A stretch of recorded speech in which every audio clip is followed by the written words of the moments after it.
السلام عليكم، كيف نتوما؟ لاباس عليكم؟ بخير، نتمنىكم تكونوا كاملين بخير وعلى خير ان شاء الله. معكم ايمان من قناة شهيوات مع ايمان. صلوا على النبي. كيف ما العادة نبداو الفيديو اليوم.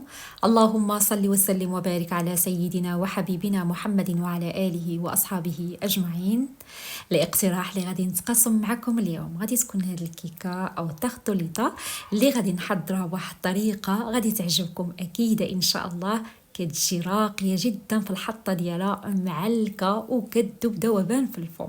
فكنتمنى الفيديو اليوم ينال الاعجاب ديالكم والاستحسان ديالكم. دابا ما نزيدش نطول عليكم اكثر، ندوزو نشوفوا المقادير وطريقه التحضير، وكيف ما العاده فرجه ممتعه. بسم الله على بركة الله. غادي نحتاج في المكونات ديال العجينه. عندي 120 غرام ديال الزبده اللي تكون عندنا بدرجه حراره المطبخ باش ما تعذبناش. هاد المره اخواتي انا استعملت زبده حيوانيه، طبعا تقدروا تستبدلوها غير بالمارغرين اذا بغيتوا. كيف ما قلت لكم عندي 120 غرام ديال الزبده. زدت على الزبده 80 مليلتر ديال الزيت، واحد نصف كاس بقياس كاس ديال العنبه ديال الزيت. عندي هنا 3 ملاعق كبار من نشا الذره اي مايزينا، ما يعادل واحد 60 غرام او لا نصف كاس كيف ما شاهدتوا معايا. عندي كذلك اخواتي نصف كاس بقياس كاس ديال العنبه ديال السكر الناعم او السكر ثقيل، ما يعادل واحد 50 غرام. وعندي كيس من السكر المنسم بالفاني وقبصه ديال الملح لتعديل الذوق. غادي نخدم هاد الزبده مزيان غير بيدي او لا تستعملوا الفويل اللي بغيتو.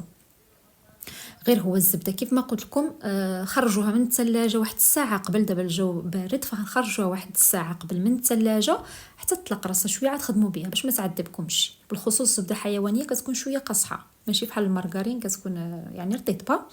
زدت هنا واحد الحبه ديال البيض وغادي نخدم هاد المكونات مزيان مع بعضيتهم. ومن بعد غادي نبدا نجمع بالطحين. بالنسبه للطحين اخواتي حتى تجمع لي العجينه، انا غادي نذكر معكم في الاخر، يعني في الاخر شحال درت لي ديال الطحين. عندي هنايا واحد نصف كيس من خميره ديال الحلويات اي بيكنج باودر، واحد 7 غرام. انا هذا الكيس ديال الخميره ديال الحلوى عندي فيه 15 غرام، فغادي نستعمل غير النصف ديالو، يعني 7 غرام ولا 8 غرام، ملعقه صغيره. صافي وغادي نبدا نجمع، ماشي كندلك، كنجمع عجينه ديال الصابلي اولا عجينه يعني العجينه اللي كتكون ما كتدلكش. كنبداو نزيدو الطحين وحنا كنجمعوها غير بالاطراف ديال الاصابع. فهنايا كيف ما ذكرت معكم كنبدا نزيد الطحين شويه مور شويه، وانا كنجمع فقط، كنجمع العجينه ما كندلكاش.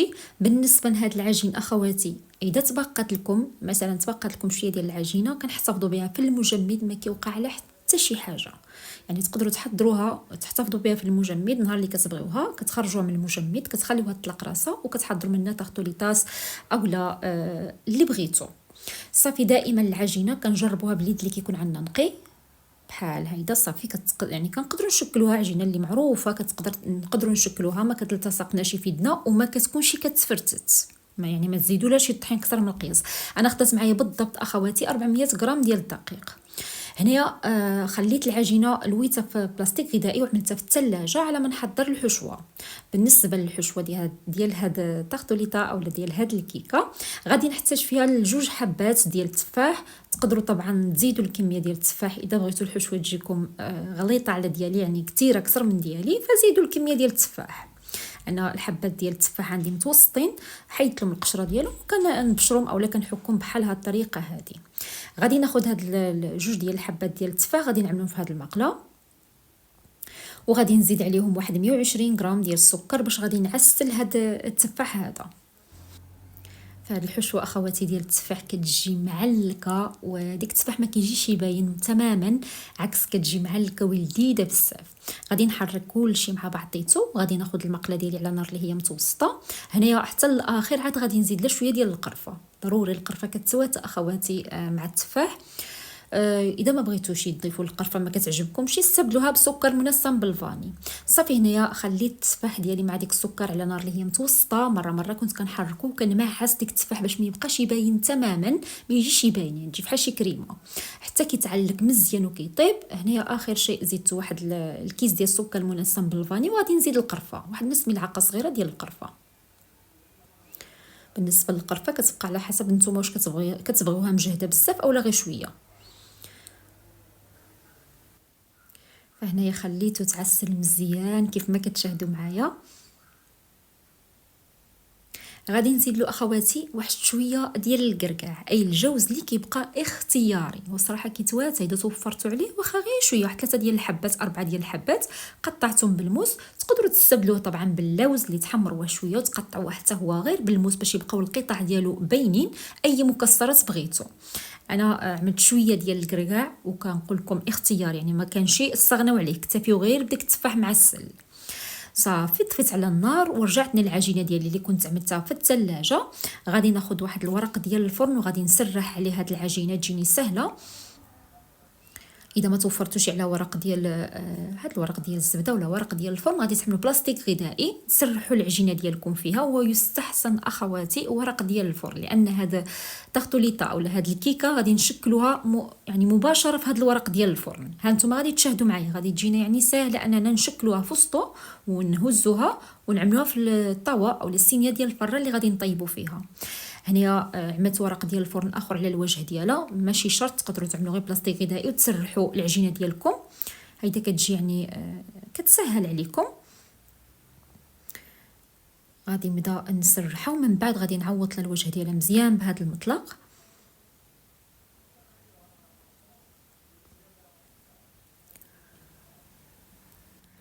صافي بحال هيدا. غادي نحيد هذا الورق من الفوق ديالها وغادي نجيب اخواتي شي حاجه اللي غادي نرشم بها، اللي غادي نقطع بها العجينه، شي طبسيل كبير اولا شي غطايه بحال هذه. انا هذه اللي عندي كبيره فقطعت بها العجينه. كنحيد الحشيه ديال العجينه، الزوائد ديال العجينه. اذا عندكم شي غطايه اكثر من هذه فيكون احسن، لان احنا باقا ملي غادي نشكلوها ما غادي تبقى شي كبيره بحال هيدا، غادي يصغر الحجم ديالها شويه. ولكن انا ما عنديش شي حاجه كبيره اللي نقطع بها، قطعت بهذيك. وبقات لي شويه ديال العجينه اللي احتفظت بها في المجمد. كيف ما قلت لكم ما كيوقع لها حتى شي حاجه، يعني العجينه اللي تبقات لكم غادي تغطيوها بلاستيك غذائي وتعملوها في المجمد. ها نتوما ديك الورق ديال الفرن اخواتي كيسهل علينا، يعني كنتحكموا في العجينه بكل سهوله. كناخذوها بديك الورق كنعملوها في الصينيه ديال الفران. بالنسبه لهاد الزوائد ديال العجينه كنشكلهم على شكل طولي وكنعملوهم في المجمد باش هيدا اخواتي يجوني سهلين انني نغطي بهم الكيكه او التارتوليتا ديالي من بعد بسرعه كيجمدوا معاكم. على ما نعمروا التارتوليتا ديالنا بديك الحشوه ونشكلوها فكتكون ديك العجينه تمسكت، يعني ماشي مره، يعني باش نقدروا اننا نحكوها او نبشروها فوق هاد التارتوليتا وتجينا سهله، يعني تجي الشكل ديالها مزيون. ها نتوما كناخذ الموس وكنبدا نقطع العجينه كيف ما شرحت لكم الصوره بحال هيدا. طريقه اللي هي سهله وكيجي التزيين ديالها راقي جدا. وغادي نجيب عفوا الحشوه اللي حضرت معكم ديال التفاح معسل. فهانتوما واخا عملت ديك 2 ديال التفاحات يعني رجع غير شويه. نتوما اذا بغيتوا الحشوه تجيكم شويه كثيره على ديالي فعملوا 3 ديال الحبات ديال التفاح حتى 4. اذا كانوا صغارين عملوا 4 او 5. اذا كانوا متوسطين تقدروا تعملوا حتى 4 ديال التفاحات او الكميه اللي بغيتوا، لانهما ملي كيتعسلوا كيبقاو يعني كيرجعوا غير كميه شويه، غير كيرجعوا غير شويه.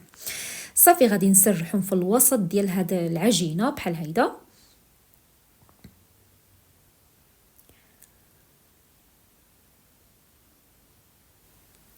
دابا غادي نبدا نشكل اخواتي غير بشويه. انا الاولانيه شوفوا هزيت بالجود بحال اللي تهرست معايا، ولكن ماشي مشكل، ملي كطيب العجينه كتشبر راسها. هانتوما غير بشويه كنعلي واحد الظريف ديال العجينه وكنقرص من الفوق. نتمنى الصوره تكون عندكم واضحه. هذه عجينه ديال الصابلي، هذا هو القوام ديالها، يعني كتكون بحال اللي شويه مرمله ماشي بزاف، ولكن يعني كنقدروا نشكلوها. هانتوما كناخذ عجينه وكنشكلها على هذا الشكل هذا، كنعلي بواحد الاصبع وكنقرص عليها من الفوق ديالها. ما تكونش عجينه غليظه اخواتي. كنعلي وكنقرص من الفوق وصافي. وكنبدا نعوضها ديك الساعه، واذا شفت مثلا تشقت معايا ولا شي حاجه كنعوضها بيدي بحال هيدا.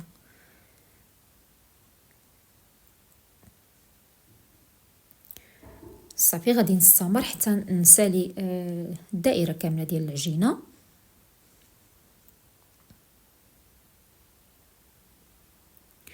هنايا اخواتي باش غادي نزين خديت هاد النصيصات ديال الكركاع ولا الانصاف ديال الجوز، وعندي هنا شويه ديال البياض بيضه. بياض بيضه اخواتي كيخلي هاد الكركاع يلصق مزيان، واخا كطيب ما كيبقى لاصق في العجينه بحال الحلوه ديال الكركاع، المعلكه ديال الكركاع. ملي كنبغيو نزينوا لها الوجه ديالها كنعملوا هذا الكركاعات في البياض ديال البيضه باش كيلصق مزيان.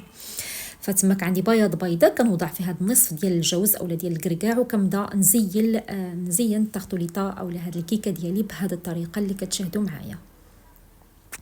دابا اخواتي من بعد ما ساليت ديك العجينه كانت صافي شبرات راسها، ماشي قاصحه مجمده، ولكن نقدر انني نحكها ويجي الشكل ديالها مزيان.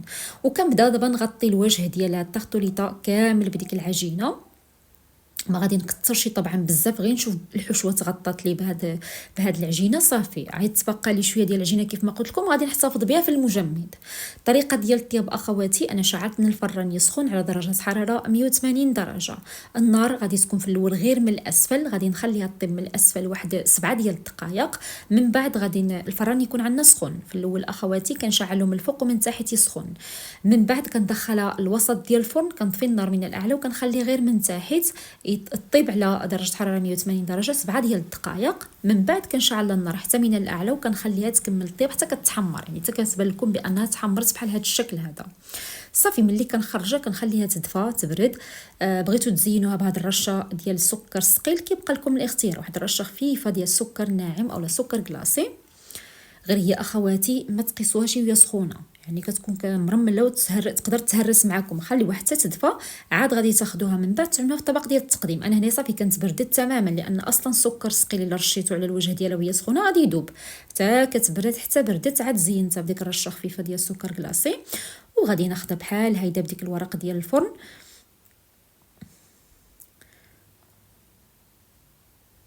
صافي ونهبطها في الطبيصل ديالها بحال هي، ندفعها غير بيدي ونحيد هاد الورق هيدا.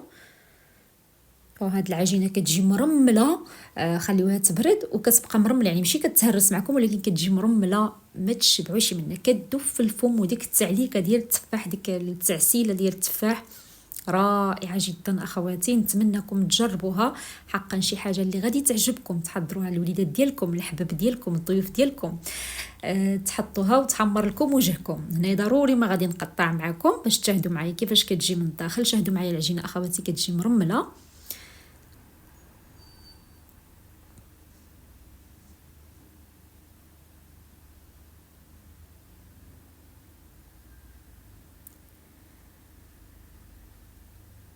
كتجي بحال هذا الشكل هذا. فكنتمنى الفيديو الاقتراحات اليوم يكون الاعجاب ديالكم والاستحسان ديالكم.